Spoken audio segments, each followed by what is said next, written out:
Start करते हैं class 9 का साइंस का common annual school examination paper है ये 2023 सेशन का। तो ये जिन बच्चों का हो गया है वो अपने मार्क्स वो देखिए कितने आपने किए हैं, और जिनको अभी एग्जाम होना बाकी है वो इसे अच्छी तरह से प्रैक्टिस कर लेना। इसके अलावा जो एक सैम्पल पेपर और है डीओई का, उसको भी आपको अच्छी तरह से प्रैक्टिस कर लेना।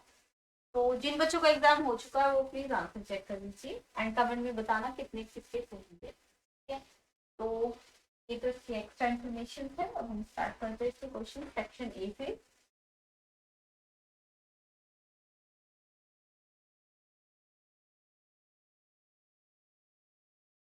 तो देखिए फर्स्ट क्वेश्चन है आपका, विच of the following is not an example of chemical change. तो इसमें से आपको पूछा है कौन सा केमिकल चेंज नहीं है। ठीक है, नहीं है पूछा है। केमिकल चेंज का मतलब सबको पता होता है कि जब नेम सब्सटेंस बन जाते हैं तो केमिकल चेंज होता है। तो देखिए राइपनिंग ऑफ फ्रूट तो केमिकल चेंज है, फ्रोजन ऑफ आयरन भी केमिकल चेंज है, कर्डिंग ऑफ मिल्क मतलब मिल्क से कर्ड बनना भी केमिकल चेंज है। क्या नहीं है chemical change? Melting of wax, ये फिजिकल चेंज होता है। तो इसका आंसर सी ऑप्शन है करेक्ट। सेकंड क्वेश्चन देखेंगे, fluid can show property to flow, choose the correct statement for the following. अच्छा आपको पता है फ्लूइड्स क्या होते हैं? फ्लूइड्स जो फ्लो करते हैं ना, तो फ्लूइड्स हमारे लिक्विड्स को भी कहते हैं और गैसेस को भी कहते हैं। Fluids means liquid and gases. ठीक है, तो फ्लूइड का मतलब लिक्विड और गैसेस दोनों ही है।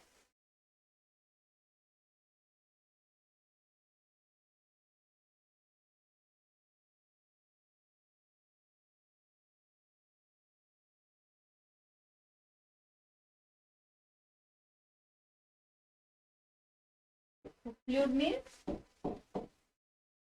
लिक्विड भी हो सकता है फ्लूइड,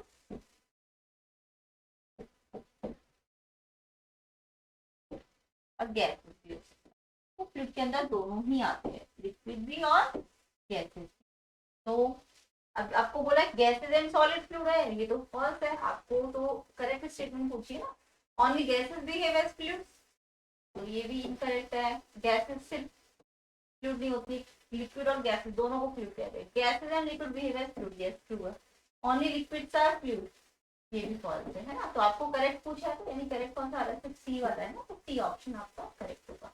ठीक है, नेक्स्ट थर्ड क्वेश्चन देख लेते हैं। Ramesh is looking at the sample space samples placed by his teacher on front table help him to identify which is not an example of pure substance।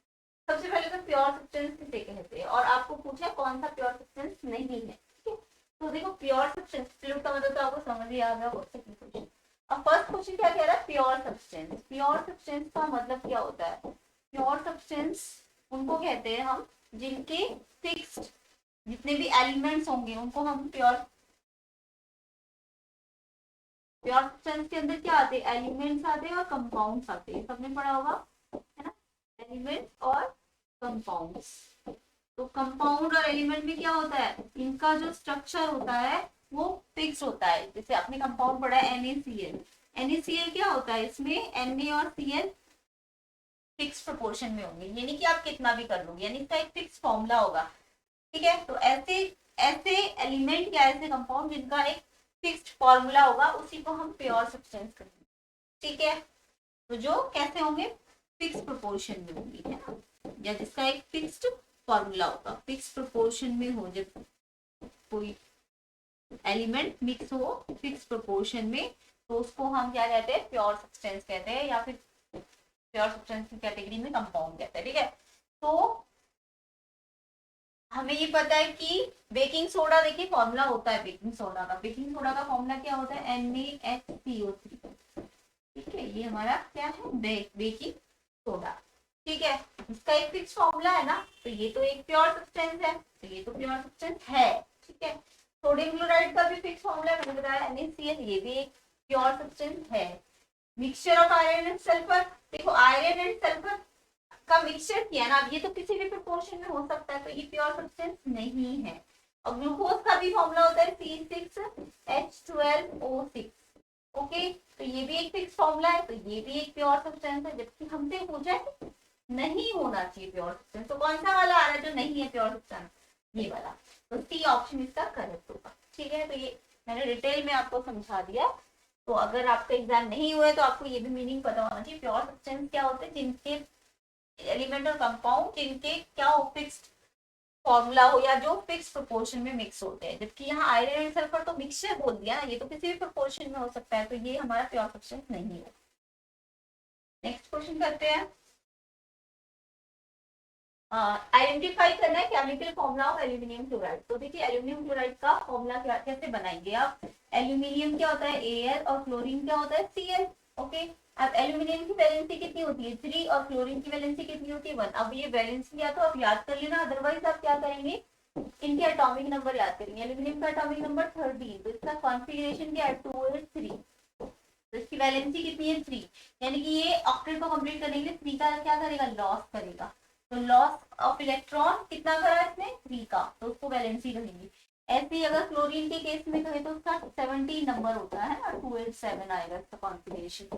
तो ये 7 थोड़ी ना लॉस करेगा, ये 1 गेन करेगा, ठीक है। तो इसलिए ये लॉस कर रहा है तो ये कैटायन बनाएगा, जबकि क्लोरीन गेन करेगा तो वो एनायन बनाएगा। तो कितने गेन करेगा ऑक्टेट को कंप्लीट करने के लिए 1। तो जब भी वैलेंसी आपको, वैलेंसी का मतलब कितने गेन किए या कितने लॉस किए। तो यहाँ पे 3 इलेक्ट्रॉन का क्या किया लॉस किया, जबकि यहाँ पे एक इलेक्ट्रॉन 7 इलेक्ट्रॉन का नहीं सिर्फ एक इलेक्ट्रॉन का गेन किया है ना। तो यानी कि इसकी वैलेंसी कितनी हो जाएगी 1 हो जाएगी, ठीक है।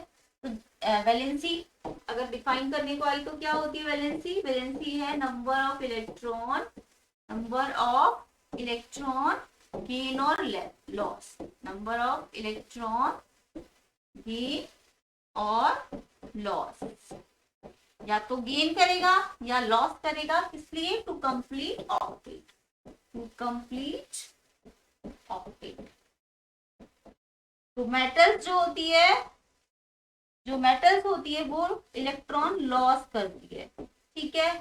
ये मेटल है ना, ये इलेक्ट्रॉन लॉस करेगी 3, इसकी वैलेंसी 3 है, जबकि क्लोरीन एक नॉन मेटल है तो ये इलेक्ट्रॉन गेन करेगी 7 तो ना देगी किसी को, एक ही किसी से लेगी ऑक्टेट कंप्लीट करने के लिए, 8 इलेक्ट्रॉन पूरा करने के लिए यहाँ पे एक इलेक्ट्रॉन का गेन करेगी, तो इसकी वैलेंसी करना है। तो इसकी वैलेंसी को आप एक्सचेंज कर दो तो इसका केमिकल फॉर्मूला बन जाएगा। Al में तो 1 आ गया और क्लोरीन के पास कितने आ गए 3, ऐसे करके केमिकल फॉर्मूला बनाना है। तो बाई चांस इनकी वैलेंसी याद ना हो तो आप निकाल लेना, ठीक है। तो मेटल क्या करती है इलेक्ट्रॉन लूज करती है और नॉन मेटल क्या करती है इलेक्ट्रॉन गेन करती है, ठीक है। ये इलेक्ट्रॉन गेन कर रही है जबकि ये इलेक्ट्रॉन लॉस करती है। तो ये इलेक्ट्रॉन लॉस अगर 3 लॉस करेगी तो 3 पॉजिटिव कैटायन बनाएगी, और ये क्लोरीन एक इलेक्ट्रॉन गेन करेगा तो Cl माइनस एनायन बनाएगा, ठीक है। ये फॉर्मूला समझ आ गया होगा और ये इसका आंसर है। फिफ्थ क्वेश्चन देखेंगे, सोडियम हाइड्रोक्साइड के अंदर कितने एलिमेंट्स है। देखो सोडियम हाइड्रोक्साइड का भी फॉर्मूला आप बना सकते हो। Na के पास 281 आउटर मोस्ट कितने है, यानी इसकी वैलेंसी 1 है, क्योंकि ये 1 मेटल है ना, तो ये 1 का क्या करेगा लॉस, इसकी वैलेंसी 1 है। और OH क्या है, पॉली एटॉमिक आयन है। पॉली एटॉमिक आयन क्या होते हैं, ग्रुप ऑफ एटम होते हैं जिनके पास एक फिक्स चार्ज होता है। इसके पास कितना फिक्स चार्ज होता है -1, तो ये प्लस होता है हमेशा, और इसने क्योंकि गेन किया तो ये माइनस होता है, ठीक है। तो इसका फॉर्मूला बना लो, NaOH बन जाएगा, है ना। Na और O कैपिटल बनाना है और H भी कैपिटल बनाना है।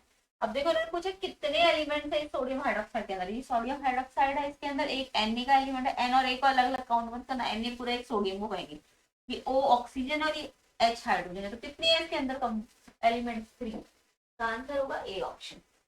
नेक्स्ट क्वेश्चन देखिए, एन एटम 19 प्रोटॉन्स है, 18 इलेक्ट्रॉन्स है, 21 न्यूट्रॉन्स है, और आपको पूछा एटॉमिक नंबर बताइए। तो एटॉमिक नंबर एक्चुअल में, एटॉमिक नंबर आपका प्रोटॉन्स के नंबर को कहते हैं। एटॉमिक नंबर क्या होता है, एटॉमिक नंबर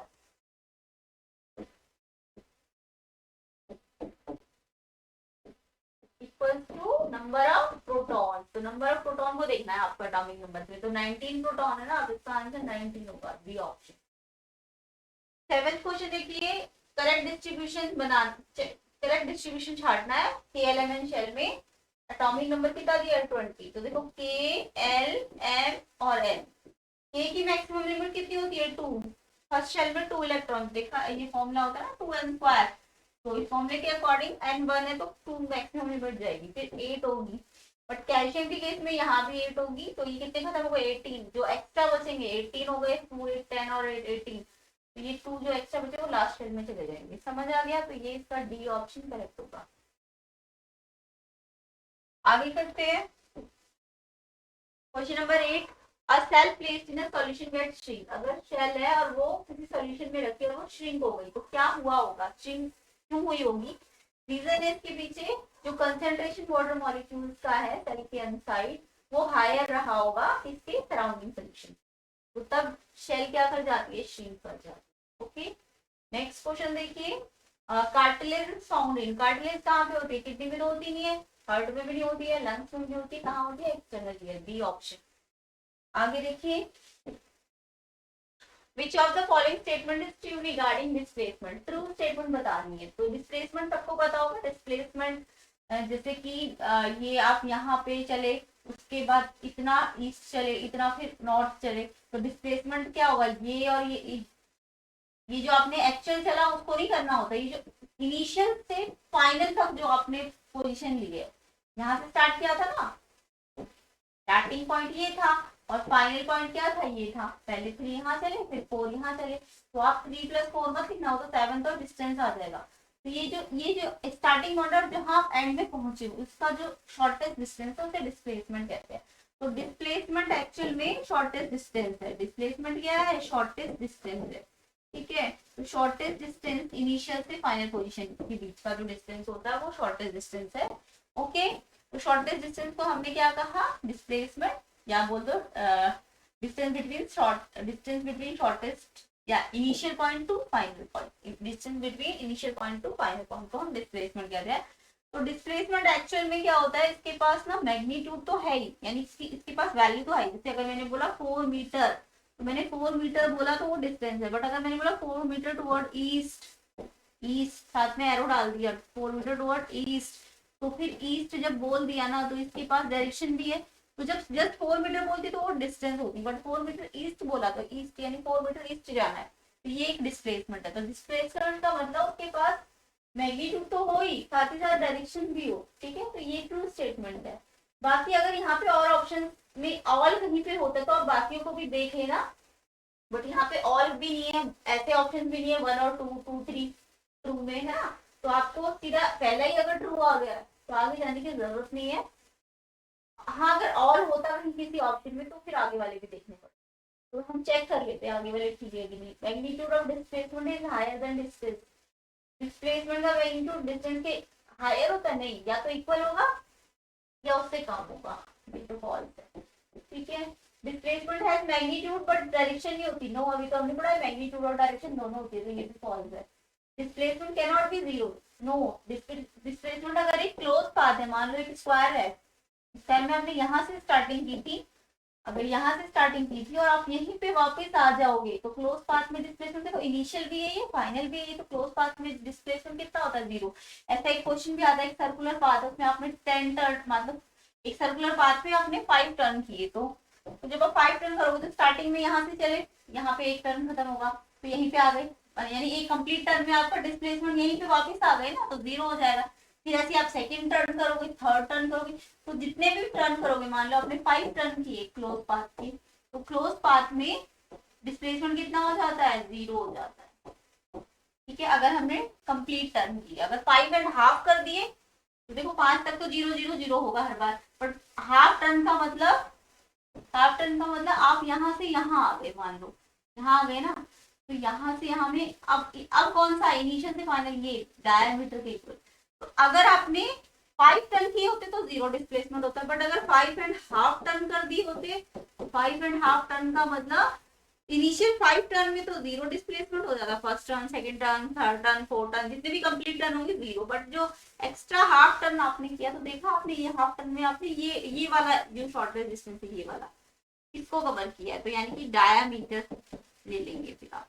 और अगर स्क्वायर होगा बाई चांस तो स्क्वायर में जो हाफ टर्न होगा वो ये डायगोनल के बराबर होगा, हाफ टर्न किसके बराबर हो जाएगा, डायगोनल। तो जब आप 5.5 टर्न अगर डिस्प्लेसमेंट की बात करते हो तो 0 तो कंप्लीट राउंड में हो जाएंगे और एक्स्ट्रा हाफ टर्न में डायमीटर या फिर डायगोनल।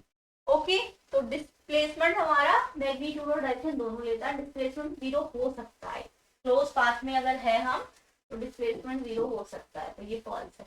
तो यानी कि हमारा ट्रू कौन सा है, ए ऑप्शन ही ट्रू, बाकी तो सारे फॉल्स है, आपको ट्रू ही पूछा गया था।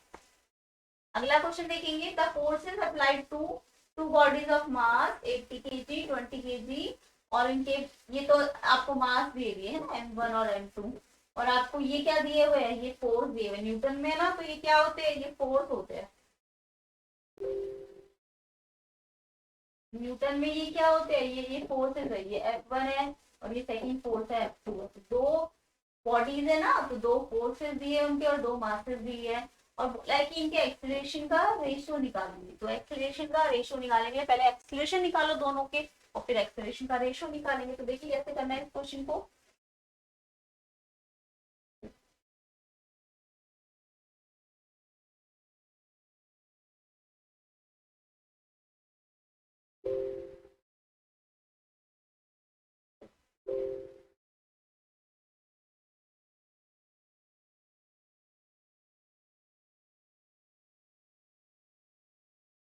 हम इरेज कर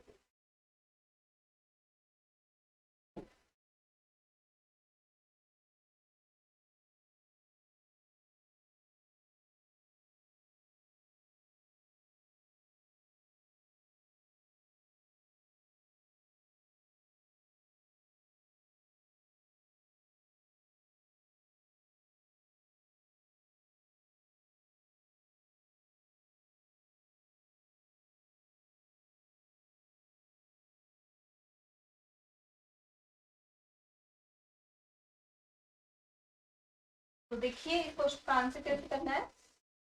ये अच्छा क्वेश्चन है, न्यूमेरिकल है ये।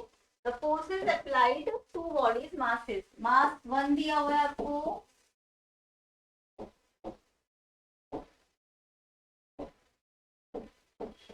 मास 1 गिवन है 80 केजी, और मास 2 गिवन है 20 केजी। ओके, और साथ में आपको फोर्स m1 का कितना दिया, देखो ये मास 1 पहले दिया तो 80, तो फोर्स इसका पहले वाला कौन सा दिया, 20 न्यूटन। ये ध्यान रखना, पहले वाला मास है 80 और सेकंड मास 20, तो फर्स्ट फोर्स तो पहले दिया जाएगा ना 20 न्यूटन का, तो ये 20 न्यूटन है। और सेकंड फोर्स जो है दूसरी बॉडी पे जो फोर्स है वो कितना है, 60 न्यूटन का। तो आपको एक्सीलरेशन का फॉर्मूला आना चाहिए। कैसे आता है, जब फोर्स और मास गिवन हो, आपको पता है फोर्स क्या होता है, मास इनटू एक्सीलरेशन। फोर्स होता है हमारा मास इनटू एक्सीलरेशन। एक्सीलरेशन निकालना है तो कैसे निकलेगा, एफ को एम से क्या करोगे, डिवाइड करोगे ना, एम यहाँ मल्टीप्लाई में यहाँ पे डिवाइड हो जाएगा। तो यहाँ से पहले हम एक्सीलरेशन फर्स्ट निकाल लेंगे, इसको फोर्स को मास से डिवाइड करके, तो डिवाइड करेंगे तो ये आएगा फोर्स ऊपर और मास नीचे, तो ये आ जाएगा आपको 21/28। हाँ, तो ये आ जाएगा 1/4। ध्यान से करना, ये 1/4 आएगा, 4 कर दो। फोर्स ऊपर आना चाहिए, मास नीचे आना चाहिए। यहाँ से आप एक्सीलरेशन 2 भी निकाल लो, तो इसका भी फोर्स ऊपर आएगा और मास नीचे आएगा। फोर्स 60 है एंड मास 20 है, तो इसे डिवाइड करेंगे तो ये 23 है, यहाँ पे 3 ऊपर आएगा, ये 3/1 एक्सीलरेशन। अब हमें क्या निकालना है, ये जो एक्सीलरेशन हमारे पास आ गए, ये वाला और ये वाला, इसका रेशियो निकालना है। तो a1/a2 निकालना है आपको। तो a1 पहले पहले वाला लो 1/4, एंड देन दूसरे वाला कितना आया है 3/1। अब आपको रेसिप्रो, आपको पता है ये फ्रैक्शन है ना, ये एक फ्रैक्शन है, ये एक फ्रैक्शन है। फ्रैक्शंस को कैसे डिवाइड करते हैं, पहले पहला fraction as it is, second fraction 3/1 है तो 1/3 रेसिप्रोकल हो जाता है ना, फ्रैक्शन जब डिवाइड होता है तो सेकंड वाला रेसिप्रोकल होता है, तो ये आ जाएगा 1/12, यानी कि रेशियो आ गया आपका 1/12। तो ऐसे करके आपको फोर्स और मास दिया था तो एक्सीलरेशन निकालना था और देन रेशियो निकालना था। तो ये बताना किस किस बच्चे ने किया, 1/12। 12th क्वेश्चन देखेंगे, ये भी न्यूमेरिकल ही है। आपको बोला है कि व्हाट इज द मोमेंटम एक ट्रेन का जिसका वेट कितने केजी, केजी है तो ये मास दिया हुआ है, ठीक है। तो मास आपको दिया हुआ है 2000 केजी। हाँ, अगर ये न्यूटन दिया होता तो ये वेट दिया होता, mg होता तो मास निकाल देते आप, ठीक है। वेलोसिटी कितनी है इसकी, कांस्टेंट वेलोसिटी है 20 मीटर पर सेकंड। अच्छा देखो, जब भी कांस्टेंट वेलोसिटी गए ना, जहां भी कांस्टेंट वेलोसिटी कहते हैं वहां एक्सीलरेशन तो जीरो होता है, याद, ठीक है। कांस्टेंट वेलोसिटी के अंदर यू भी से यू और वी सेम है, तो v minus U by T करोगे तो एक्सीलरेशन कितना आ जाएगा, जीरो। तो जहां भी कांस्टेंट या यूनिफॉर्म वेलोसिटी होती है, एक्सीलरेशन मतलब जीरो होता है, ठीक है। तो आपको तो मोमेंटम निकालना है, मोमेंटम में मोमेंटम का फॉर्मूला लगा दो। मोमेंटम का फॉर्मूला क्या होता है, क्वेश्चन नंबर 12। तो मोमेंटम का फॉर्मूला, मोमेंटम का सिंबल p होता है, मास इनटू वेलोसिटी। ठीक है, मास इनटू वेलोसिटी। तो मास कितना है इसमें 2000 और वेलोसिटी कितनी है इसकी 20 मीटर पर सेकेंड। ध्यान से देखना ये सारे एसआई यूनिट में होंगे, केजी एसआई यूनिट है, मीटर पर सेकेंड भी एसआई यूनिट है। अगर नहीं होंगे तो पहले कन्वर्जन करना, 2 टू 4 एंड 4 जीरोस आ गई, तो इसको हम ऐसे लिख सकते हैं 4 इंटू 10 की पावर जिसकी 0 1 2 3 4 इतना। क्या मोमेंटम है तो देखो ये केजी में और ये मीटर पर सेकंड में, तो उसकी जो यूनिट होगी मोमेंटम की केजी मीटर सेकंड होगी। ठीक है, तो ये कहाँ पे है 4 इंटू 10 की पावर 4, सी ऑप्शन आपका करेक्ट है। तो ये आपको समझ भी आ गया हो तो मोमेंटम का फॉर्मूला क्या है, मास इंटू वी, और इसकी यूनिट भी याद कर लेना केजी मीटर सेकंड। 13 क्वेश्चन देखेंगे। Before playing the orchestra in a musical concert, a guitarist tries to adjust the tension. Tension मतलब वो जो फोर्स लग रहा है, टेंशन उस फोर्स को कह रहे हैं। जब उसने स्ट्रिंग को प्लग किया होगा तो टेंशन को एडजस्ट कर रहा है वो, कैसे स्ट्रिंग को प्लग करके, तो ऐसा करके वो क्या चीज एडजस्ट कर रहा है, लाउडनेस एडजस्ट कर रहा है, एम्पलीट्यूड एडजस्ट कर रहा है, इंटेंसिटी एडजस्ट कर रहा है, फ्रीक्वेंसी एडजस्ट कर रहा है वो। ठीक है, तो जब भी सितार में जो स्ट्रिंग को प्लग करते हैं तो जो टेंशन एडजस्ट होती है वो उसके थ्रू वो फ्रीक्वेंसी को एडजस्ट करता है। Distance between two consecutive crest और ट्रफ, और लगा ध्यान देना, और ट्रफ, ठीक है, इज एक्स। तो वेवलेंथ ऑफ द वेव निकालनी, तो आपको पता है एक वेव के अंदर ये एक वेव है ना, एक वेव के अंदर ये यहां से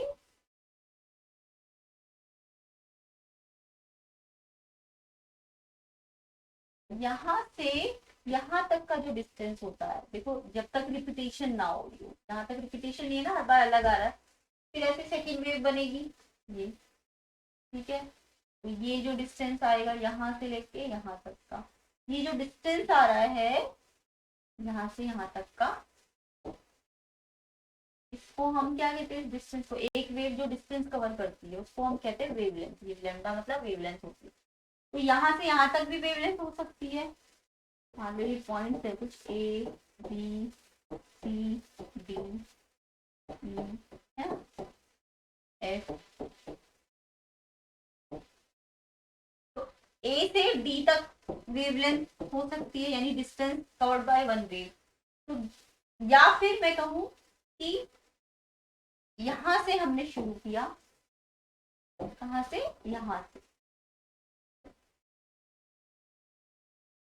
यहां से चले, तो देखो यहां से अगर मैं चली तो रिपीटेशन कब तक नहीं हो रही है, जब तक ये देखो ऐसे ऐसे ऐसे यहाँ तक आ गए। अब हम तो यहाँ के बाद तो फिर से वही शुरू हो जाएगा जो पहले यहाँ से शुरू किया था, यानी कि ये वाला तो अब रिपीट हो रहा है ना इसके जैसा, है ना। तो यहाँ से यहाँ तक भी हम कह सकते हैं ये भी लैम्डा होता है।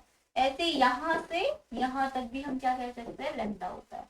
ठीक है, लैम्डा मतलब वेवलेंथ। तो एक वेव का जो डिस्टेंस होता है वो एडी डिस्टेंस भी हो सकता है, बी से ई तक ई भी हो सकता है, और सी से लेके ये वाला पॉइंट जी, तो सी से लेके जी, ये भी आपका क्या हो सकता है, वेवलेंथ हो सकता है। ठीक है, तो वेवलेंथ एक्चुअल में क्या है, या तो बोलो कि एक ट्रफ और एक क्रस्ट का डिस्टेंस, एक ट्रफ, ये क्या होता है ऊपर वाला पार्ट क्रस्ट, एक क्रस्ट प्लस एक ट्रफ, एक क्रस्ट और एक ट्रफ से बनती है वेवलेंथ, या फिर दो कॉन्जिक्यूटिव क्रस्ट, दो कॉन्जिक्यूटिव क्रस्ट भी क्या बनाएंगे, वेवलेंथ बनाएंगे। या फिर तीसरे तरीके से वेवलेंथ कैसे बन रही है आपकी,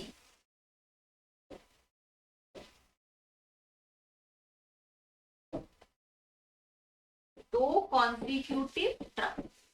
ठीक है, क्रेस्ट क्या होता है, जो ये ऊपर वाला पोर्शन होता है इसको क्रस्ट कहते हैं, ये जो ऊपर वाला पोर्शन है इसको क्रस्ट कहते हैं वेव में।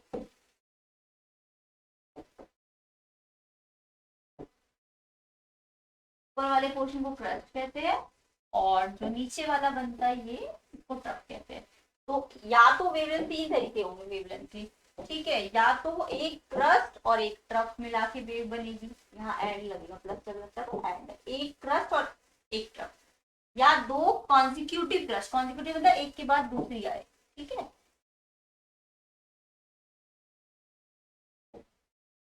यानी एक के बाद दूसरी, दो कॉन्जिक्यूटिव क्रस्ट आए, या फिर दो कॉन्जिक्यूटिव, तो जब आपके क्वेश्चन में और लगा है, ये ध्यान देना और लगा है, ठीक है, तो दो कॉन्जिक्यूटिव क्रस्ट को भी हम देखो लैम्डा ही कहेंगे, और दो कॉन्जिक्यूटिव ट्रफ को भी हम लैम्डा कहेंगे, या फिर एक क्रस्ट और एक एंड जब लिखा है एक क्रस्ट और एक ट्रफ को भी हम क्या कहेंगे, लैम्डा कहेंगे। तो यहाँ तो बोला या तो दो कॉन्जिक्यूटिव क्रस्ट हो या फिर दो कॉन्जिक्यूटिव ट्रफ हो, तो उनके बीच का अगर डिस्टेंस है तो उनके बीच के डिस्टेंस को ही तो हमने क्या नाम दिया, लैम्डा नाम दिया ना, एक्चुअली लैम्डा हमें दे ही रखा है एक्स है, तो यानी कि वेवलेंथ कितनी होगी, एक्स होगी, तो इसका आंसर क्या होगा, बी ऑप्शन, ठीक है। हाँ अगर यहाँ एंड लगा होता तो टू एक्स होता, क्योंकि दो कॉन्जिक्यूटिव क्रेस्ट एंड दो ट्रफ आती, एक कॉन्जिक्यूटिव एक ट्रफ और एक क्रेस्ट को मिला के क्या बनता है, एक वेव, तो दो होती, एंड लगा होता है यहाँ पे, तो दो मानी जाती ना, यहाँ और लगा है तो दो कॉन्जिक्यूटिव से भी लेमडा बनेगा, दो कॉन्जिक्यूटिव ट्रफ से भी लेमडा बनेगा, तो यानी वो एक्स भी आएगा। क्वेश्चन नंबर 15 देखेंगे, 3 मैक्रो न्यूट्रिएंट्स बताने हैं जो ग्रोथ ऑफ प्लांट से चाहिए, तो देखो मैक्रो मतलब जो ज्यादा क्वांटिटी में चाहिए होते हैं प्लांट की ग्रोथ करने के लिए, वैसे तो सारे ऑप्शन में सारे ही चाहिए बट वो माइक्रो लेवल पे चाहिए होते हैं, बट मैक्रो पूछा है तो मैक्रो में दी जाएगा, नाइट्रोजन फास्फोरस और के मतलब पोटेशियम।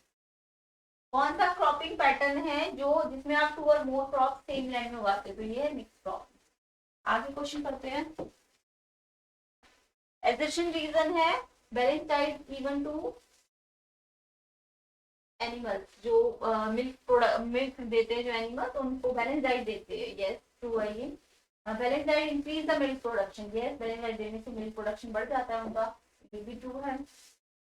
और बाकी तो आपको पता है ना एजर्शन रीजन में 4 ऑप्शन होते हैं, तो जब दोनों ट्रू हो, ए और एजर्शन भी और रीजन भी, तो आपको ध्यान देना होगा रीजन वाली स्टेटमेंट को ध्यान से पढ़ोगे, कहीं एजर्शन को एक्सप्लेन कर रही है कि नहीं वो, तो बैलेंस डाइट देते हैं एनिमल्स को, यस, और बैलेंस डाइट उनसे उनकी मिल्क प्रोडक्शन बढ़ता है इसलिए तो देते हैं उनको बैलेंस डाइट, तो ये रीजन भी इस एजर्शन को क्या कर रहा है, एक्सप्लेन कर रहा है, तो यानी जब एक्सप्लेनेशन भी करेक्ट हो और दोनों भी करेक्ट हो तो इसका आंसर ए ऑप्शन हो जाएगा, ठीक है।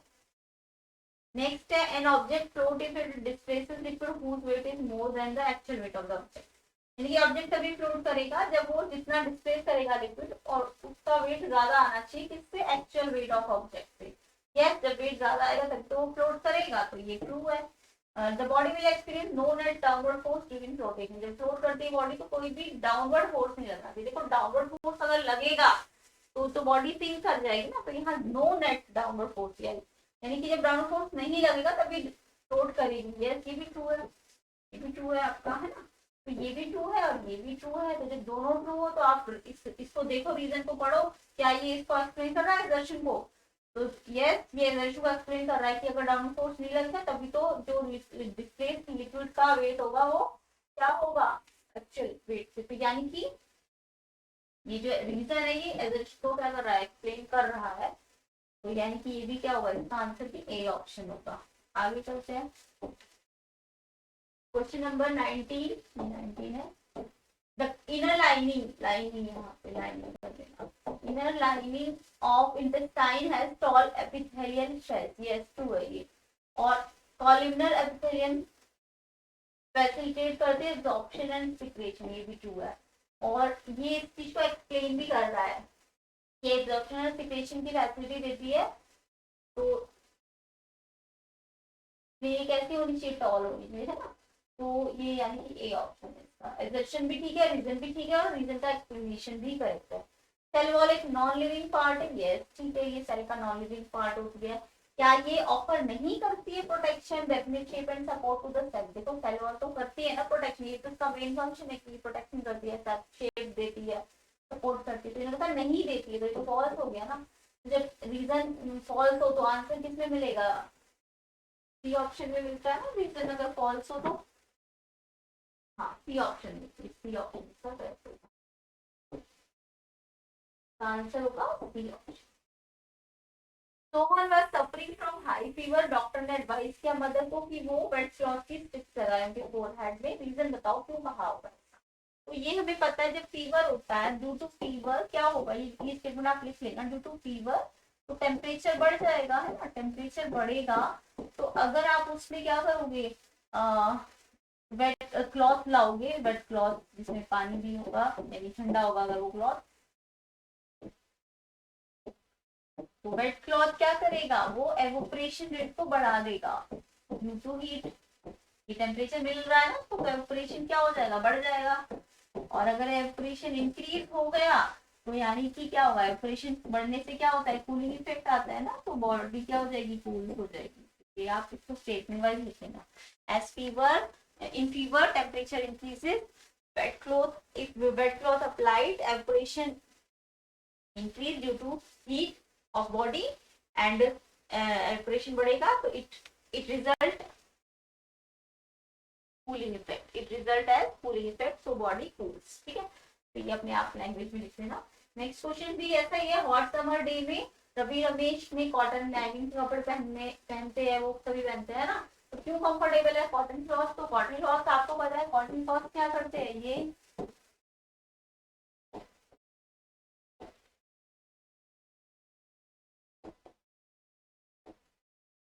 कॉटन क्लॉथ क्या करते हैं या नाइलॉन क्लॉथ, ये स्वेट को एब्जॉर्ब करते हैं, एब्जॉर्ब स्वेट. ठीक है, अगर स्वेट एब्जॉर्ब होगा तो स्वेट मतलब क्या होती है, ह्यूमिडिटी, तो एवोपरेशन क्या हो जाएगा, बढ़ जाएगा ना. Due to humidity evaporation increases, और एवोपरेशन इंक्रीजेस तो आपको अभी बताया मैंने, कूल्स, बॉडी कूल्स हो जाएगी है ना. तो यानी कि कॉटन क्लॉथ बॉडी को क्या करेंगे, ठंडा करेंगे ना. तो इसे आप लैंग्वेज में लिख लेना. नेक्स्ट क्वेश्चन है क्वेश्चन नंबर 22. सब्सटेंस पी है जिसकी कंप्रेसिबिलिटी हाई है. कंप्रेसिबिलिटी मतलब उसको इजीली आप कंप्रेस कर सकते हो, यानी कि वो कंप्रेसिबिलिटी क्यों हाई होगी, क्योंकि इसके मॉलिक्यूल दूर दूर होंगे. अगर मॉलिक्यूल दूर दूर होंगे तभी लोग मुझसे आसानी से दबा सकते हैं. जैसे सॉलिड है, सॉलिड के मॉलिक्यूल तो बहुत पास पास होते हैं, तो आप उन्हें क्या नहीं कर सकते, कंप्रेस नहीं कर सकते. लेकिन अगर हाई कंप्रेसिबिलिटी है इसका मतलब क्या है कि मॉलिक्यूल बहुत दूर दूर है और ये लिक्विफाई भी हो रही है. तो पी जो है कौन सा स्टेट ऑफ मैटर है. अब बताए स्टेट ऑफ मैटर कौन कौन से होते हैं, solid, liquid and gas. Solid तो बहुत कंप्रेसिबल है ही नहीं, इनकम्प्रेसिबल है. लिक्विड थोड़े से कंप्रेसिबल होते हैं बट सबसे ज्यादा कंप्रेसिबल कौन होती है, गैसेस. तो पी यानी कि जो पी सब्सटेंस है, पी सब्सटेंस क्या होगा, पी सब्सटेंस गैसेस होगा, गैस होगा है ना, क्योंकि वो बोल दिया आपको हाईली कंप्रेसिबल है. अब उसके दो प्रॉपर्टी बतानी है. तो पहली प्रॉपर्टी तो पता ही चल गई आपको, इसके मॉलिक्यूल क्या होते हैं, बहुत लूजली पैक्ड होते हैं, very loosely packed, very loosely packed. ये तो आपने गैसेस की प्रॉपर्टी पढ़ रखी है ना, वेरी लूजली पैक्ड. उसके अलावा अगर लूजली पैक्ड है तो मॉलिक्यूलर स्पेस जो होगा, इंटरमॉलिक्यूलर स्पेस, इंटरमॉलिक्यूलर स्पेस क्या हो जाएगा, इसका ज्यादा हो जाएगा ना. इंटरमॉलिक्यूलर स्पेस मोर, मोर वाइब्रेशन कर सकते हैं ये है ना, गैसेस के मॉलिक्यूल्स. और इसके अलावा दूसरी प्रॉपर्टी की बात करें तो यानी कि ये कंप्रेसिबल, हाईली कंप्रेसिबल तो दे दिया हमको, यानी कि इसका जो फोर्स ऑफ अट्रैक्शन होगा बिटवीन मॉलिक्यूल्स वो भी क्या होगा, कम होगा कि ज्यादा होगा. अगर दूर दूर है मॉलिक्यूल तो फोर्स ऑफ अट्रैक्शन कम होगा इसका. ठीक है, तो ये दो प्रॉपर्टी है. नेक्स्ट क्वेश्चन देख लेते हैं 23. Define isobars. Do isobar have similar chemical property like isotopes? तो देखो आइसोटॉप तो सबको पता है, atomic number same, mass number different. But isobar की बात करें तो आइसोबार में क्या होता है, उल्टा होता है. आइसोबार में आपका मास नंबर सेम होता है, मास नंबर, एलिमेंट विच है same mass number but different atomic number. तो डिफरेंट एटॉमिक नंबर का मतलब उनके प्रोटॉन्स भी डिफरेंट होंगे है ना. एटॉमिक नंबर क्या है, प्रोटॉन ही तो है. तो डिफरेंट अगर एटॉमिक नंबर है तो यानी कि उनके प्रोटॉन्स भी क्या होंगे, डिफरेंट होंगे. अगर प्रोटॉन डिफरेंट है तो यानी कि उनकी केमिकल प्रॉपर्टी क्या होंगी, डिफरेंट होंगी. एग्जाम्पल देखो जैसे आर्गन है, ठीक है, और इसके अलावा कैल्शियम है, इनके नंबर देखो 40 है इनका मॉलिक्यूलर मास, लेकिन इनके जो एटॉमिक नंबर है या प्रोटॉन है वो डिफरेंट होते हैं है ना. तो अगर ये डिफरेंट है तो यानी कि इनके प्रोटॉन डिफरेंट है तो इनके केमिकल कैरेक्टरिस्टिक भी क्या हो जाएंगे, डिफरेंट हो जाएंगे। तो इसका जो सेकंड पार्ट है क्वेश्चन का वो आप लिखना कि different due to different proton या एटॉमिक नंबर, जो केमिकल प्रॉपर्टी है वो भी क्या हो जाएगी, डिफरेंट हो जाएगी। क्योंकि chemical property is the function of atomic number not mass number, ठीक है। तो केमिकल प्रॉपर्टी भी क्या हो जाएगी, due to different protons, number of protons, chemical property different. Chemical property किस पर डिपेंड करती है, नंबर ऑफ प्रोटॉन्स से या एटॉमिक नंबर से, मास नंबर पे डिपेंड नहीं करती है। तो इसका सेकंड का आंसर, सेकंड जो पार्ट है। नेक्स्ट क्वेश्चन देखेंगे, how does fungi and bacteria withstand much greater changes in surrounding medium than animal cell.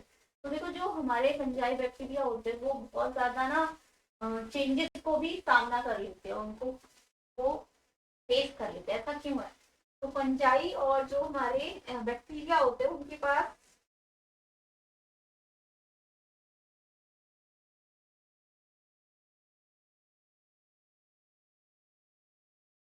Cell wall present होती है। क्या होती है, लिखे ना, presence of cell wall, due to presence of cell wall.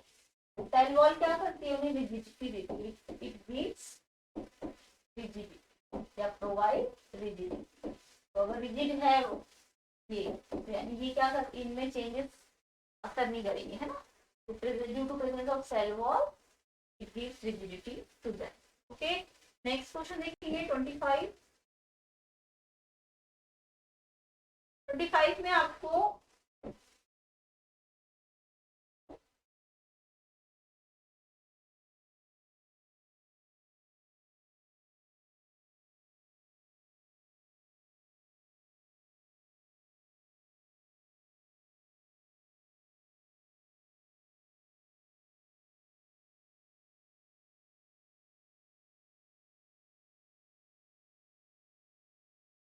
Twenty five question आपको exam से पहले भी कराया गया था, जो सैंपल पेपर था उसमें था ऐसा ही क्वेश्चन, और अभी थोड़ी देर पहले भी मैंने इसी क्वेश्चन की बात की है कि एक मैन है जो क्या कर रहा है, वॉक कर रहा है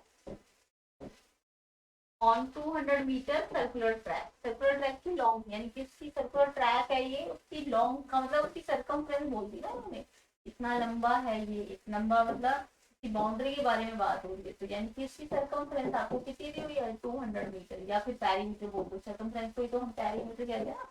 तो जब भी पेरीमीटर दिया और बोला कि 4 राउंड लगाए, इसमें कितने राउंड लगाए, 4 राउंड, ठीक है। यहाँ पे क्या लिखा है, 4 राउंड, कितने राउंड लगे हैं, 4 राउंड लगे हैं। और फिर वापस वो जिस पॉइंट पे था उसी पे वापस आया है, ठीक है। तो अगर 4 राउंड लगाए, तो मैंने अभी थोड़ी देर पहले आपको डिस्टेंस के बारे में बात की है। तो डिस्टेंस क्या होता है, जितने राउंड लगेंगे, जितने राउंड लगेंगे उसको पेरीमीटर से क्या करना होता है, मल्टीप्लाई करना होता है नंबर ऑफ राउंड। क्योंकि डिस्टेंस तो पूरा एक्चुअल जितना उसने कवर किया है डिस्टेंस वो तो लेना पड़ेगा ना पूरा। तो उसने एक राउंड में एक पेरीमीटर कवर किया, कितना, 200 मीटर का, फिर 4 राउंड किए है तो 4 से मल्टीप्लाई करो। मान लो 4.5 राउंड होते तो 4.5 से मल्टीप्लाई कर देना। डिस्टेंस में आपको सारा लेना होगा, जितना भी पेरीमीटर होगा उसको नंबर ऑफ राउंड से मल्टीप्लाई करना होगा। तो ये आ जाएगा उसने कितना डिस्टेंस कवर किया है, 800 मीटर का। बट अगर यहाँ पे सेकंड क्वेश्चन की बात करें तो डिस्प्लेसमेंट पूछा, तो अभी थोड़ी देर पहले मैंने आपको बताया है कि अगर हमने स्टार्टिंग भी यहीं से की थी और वापस हम एक राउंड के बाद भी यहीं आ रहे हैं, फिर सेकेंड राउंड में भी हम यहीं आ रहे हैं, थर्ड राउंड में भी हम यहीं आ रहे हैं, तो हमारा इनिशियल और फाइनल पोजीशन सेम आ गया ना।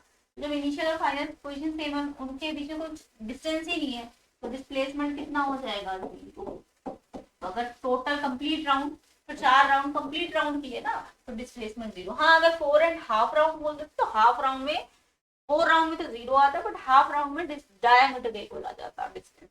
तो डायमीटर आप इसकी सर्कमफ्रेंस की हेल्प से निकाल लेते। ओके, नेक्स्ट क्वेश्चन देखेंगे, क्वेश्चन नंबर इसका चॉइस का है 25 का। A cyclist is moving at a constant velocity 20 meter per second. कितना टाइम दिया, ये टाइम है 25 सेकंड एंड ये वेलोसिटी है।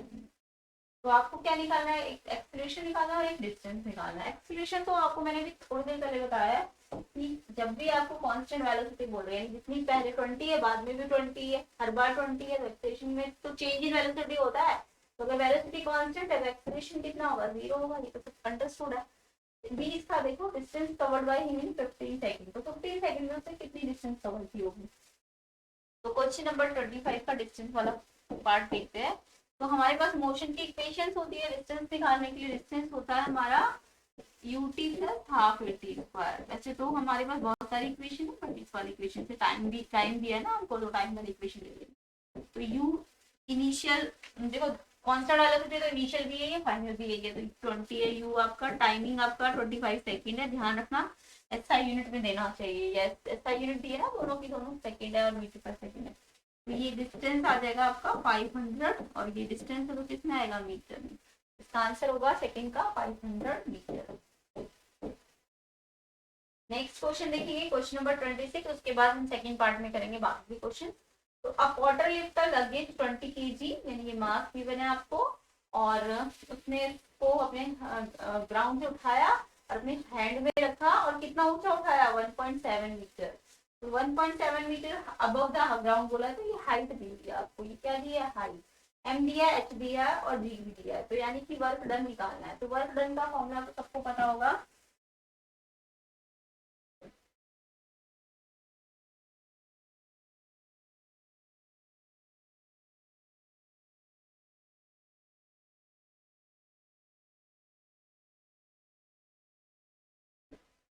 वर्क डन का फॉर्मूला वैसे तो होता है फोर्स इनटू डिस्प्लेसमेंट, पर जब हम हाइट की बात करते हैं तो फोर्स का फॉर्मूला ब्रेक हो जाएगा एम इंटू जी में। मास दिया है ना क्वेश्चन में आपको, तो वैसे तो फोर्स मास इंटू एक्सीलरेशन होता है, बट जब हाइट पे वो चीज होती है तो जी, एक्सीलरेशन की जगह हम जी रखते हैं और एस की जगह हाइट आ जाएगा। तो वर्क का फॉर्मूला फोर्स इंटू डिस्प्लेसमेंट भी रख सकते हो, एम जी एच भी रख सकते हो। जब आपको हाइट दी होगी तो एम जी एच रखना। तो वर्क आ जाएगा mgh। एम की वैल्यू आपको मास केजी में दिया है तो 20 kg है। जी आपको 10 दिया हुआ है, और हाइट कितनी हाइट पे उठाया उसने 1.7 मीटर। तो सबको एसआई यूनिट में तो कुछ कन्वर्जन करने की जरूरत नहीं है, सीधा सॉल्व कर दो। तो इसका आंसर कितना आएगा 17 जब 34 एक जीरो है, फिर पॉइंट भी लगेगा एक के बाद, इंटू में 10, 34.0 को 34 ही बोलो, 10 मल्टीप्लाई कर दो 340। क्या है ये वर्क है ना, वर्क किसमें आएगा जूल में, है ना। वर्क आ गया आपका 340 जूल। इसका आंसर क्या होगा 340 जूल। ठीक है, तो ये सेक्शन ए और बी आपका कंप्लीट होता है। सेक्शन सी और डी को हम नेक्स्ट पार्ट में करेंगे। तो वीडियो को शेयर करना, चैनल को सब्सक्राइब भी कर देना, और आपके कमेंट में बताओ कितने क्वेश्चन सही है। एंड जिन बच्चों का नहीं हुआ एग्जाम, प्लीज इसको अच्छी तरह से कीजिए। एंड जो कुछ सैम्पल पेपर है वो भी आपको इस चैनल में मिल जाएंगे, तो वो आप डिस्क्रिप्शन में लिंक में से भी देख सकते हैं। तो ये अच्छी तरह से प्रैक्टिस कीजिए।